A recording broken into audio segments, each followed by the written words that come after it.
Hi, this is Christopher Bruza. Welcome back. This week I took my 338-06 to the range to determine if putting tape over the muzzle of your barrel to protect it from the elements when hunting will change the point of impact. On the internet you see people discussing this, and the consensus seems to be that no, it doesn't affect anything. You watch hunting TV shows, internet shows, whatever you want to call them, especially in the backcountry, and you're going to see tape or something on the muzzle to protect it from the elements. And the thought is it protects it from rain and things like that, which is it's a topic for another day.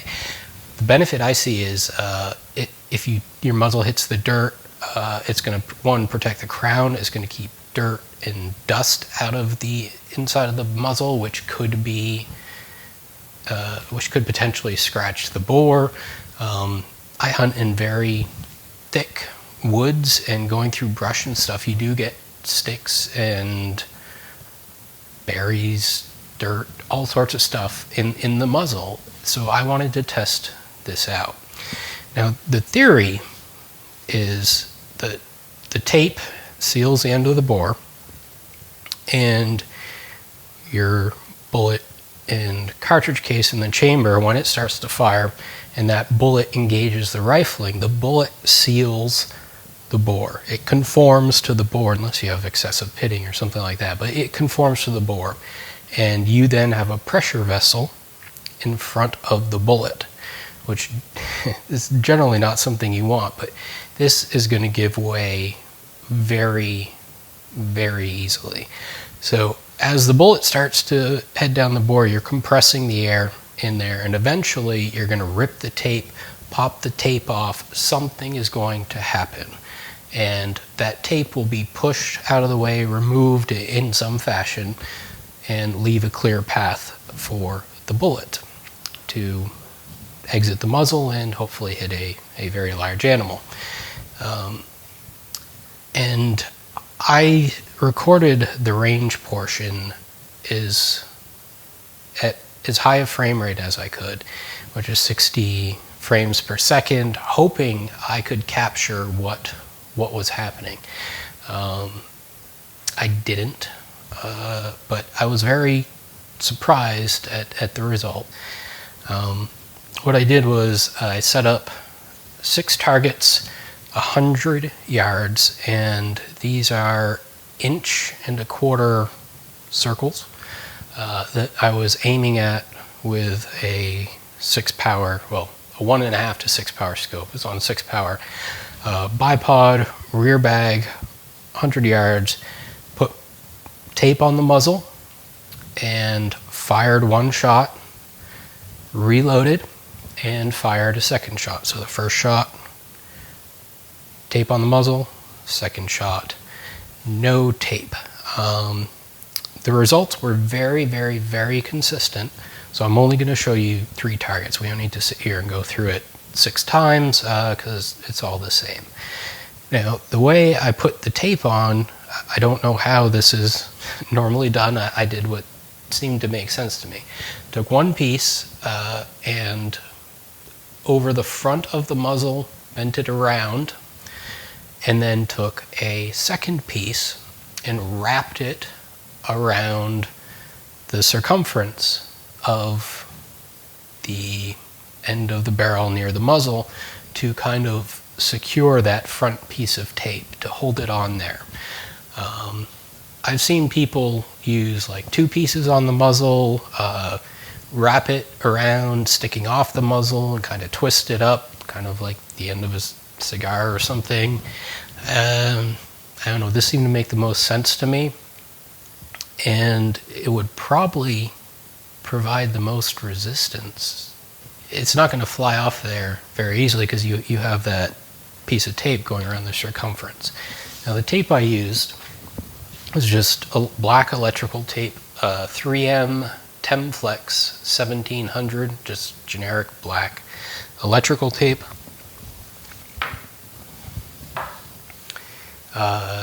I I usually see people using electrical tape. I guess you could use duct tape, or I don't know, doesn't matter. I used electrical tape. So let's go to the range, and I was there after work, so please excuse the business casual attire. See what happens.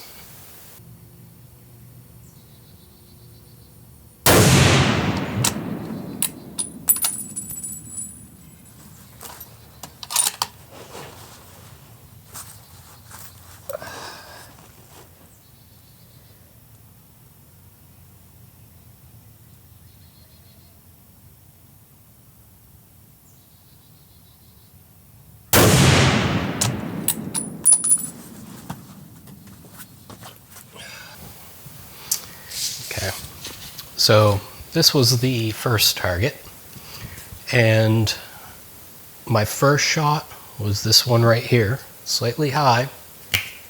That was a cold bore shot, first shot of the day, and the second shot is less than a bullet diameter apart, slightly low left.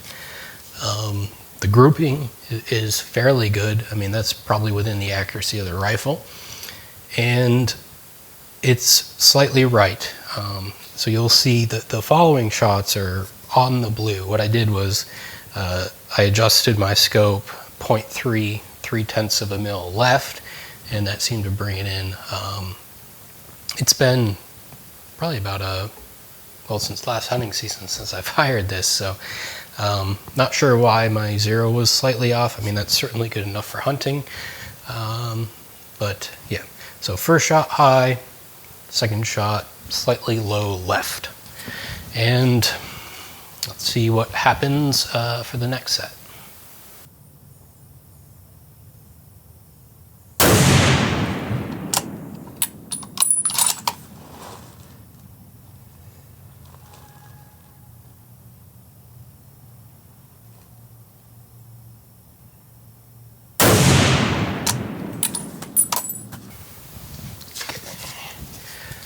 So for the next set we're discussing, first shot was on the blue right here, and the next shot was slightly low left.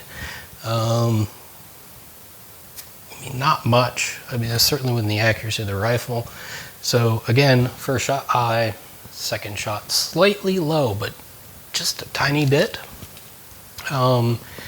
And for the last set of the day, as I said, I did this 6 times, but I had an extra cartridge. So for the last set, just to see what happens, I took the first shot with tape on the barrel, and then I put 2 on the same target without tape on the barrel, just to see how it grouped and whether, you know, that was within the normal accuracy of the rifle of what we're seeing. So let's see what happens there.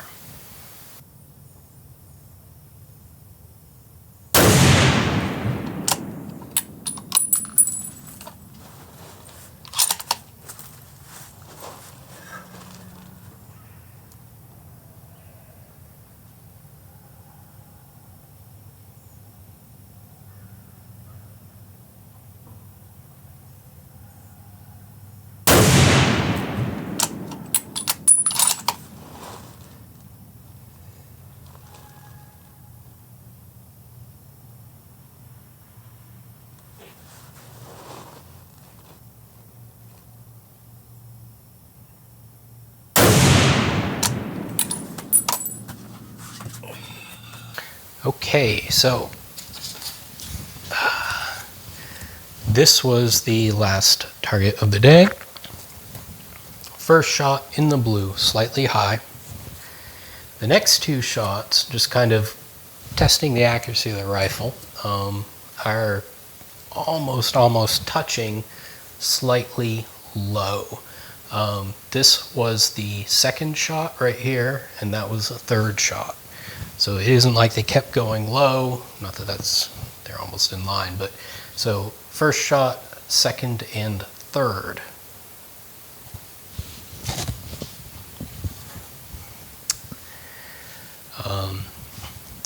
So point of impact conclusion is it might be slightly high, but I mean certainly nothing that's going to affect your hunting ability. Nothing that you aren't going to miss an animal because you have tape on your muzzle. And I say high, that's potentially this rifle, this setup for that day, that shooting position, whatever. I could do this with another rifle. It might be left, right, high, low, doesn't matter. But I'm seeing a pattern of a slight deviation of point of impact, not much. And in reality, it's nothing I would ever consider, and I'll probably start religiously taping my barrel up. One concern I would have leaving it taped up all the time is you're going to trap, or you could potentially trap moisture in the barrel. So when I'm done hunting, I would certainly take it off, when you go home at night, and reapply it the next day, but that's pure speculation. Earlier, I mentioned how you have the column of air in your barrel that is compressing and breaking tape away. Now, the tape, I thought it would rip and get pushed to one side or the other. It just clean tore off the end, like you cut it with a knife. That really surprised me. Now, ripping tape off the end of your barrel takes energy. Compressing air in your barrel to build up enough energy to rip that tape off takes energy. And all of that energy is coming from the combustion inside your chamber and the bullet going down your barrel. So the engineer in me said, how does that affect velocity? It has to affect velocity, and you would expect to see a lower velocity for the shots where you are ripping the tape off the barrel. And this is a 338-06. I was shooting 225 grain Barnes TTSX, and they were in the 2490 feet per second range on this day. It was about 93, 91 degrees out, something like that. And I am using a powder that's not great temperature-wise, so the results might vary if you were shooting a really high power cartridge or something that is burning a ton of powder. It's a fairly efficient load powder velocity-wise, but I was consistently seeing 30 to 40 feet per second slower on those first shots. So it's an average of 37 feet per second slower, which my standard deviation with these loads is in the low teens, worst case. So that is certainly outside of what I normally see velocity-wise. And that was using a lab radar chronograph. So that I would expect to see that, but I was actually surprised I could measure it. 37 feet per second, if you're doing like long range hunting, not that I condone that, that could be a tenth or two of elevation at distance. So it's nothing to sneeze at. Now, where I hunt, that doesn't matter at all. But it's just something to keep in your head. Now, I said that my theory is this tape is harder to rip off than other methods of taping the barrel. So you might see differences there. I kind of view this as a worst case scenario.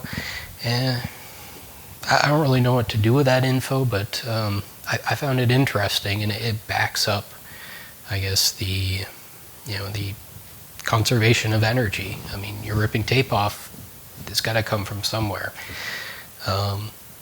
Yeah. The biggest downfall I see to this, my muzzle has got melted tape all over it. Not that I care. I mean, this rifle's used hard and scraped, beat up. I'm going to have to take some acetone to that to get the burnt tape off of there. Now, the shot stirring, most I took was 3 shots, so that, I don't see that's a problem, but some people like to keep their rifles pretty and may worry about that. So if you're interested in this topic, the next step would be to test different methods of taping the barrel and different types of tapes. I don't know if I want to make videos you guys want to watch, so let me know if you want to see something a little more in depth on this. But this was for my own enjoyment and knowledge, and I found the results fairly surprising.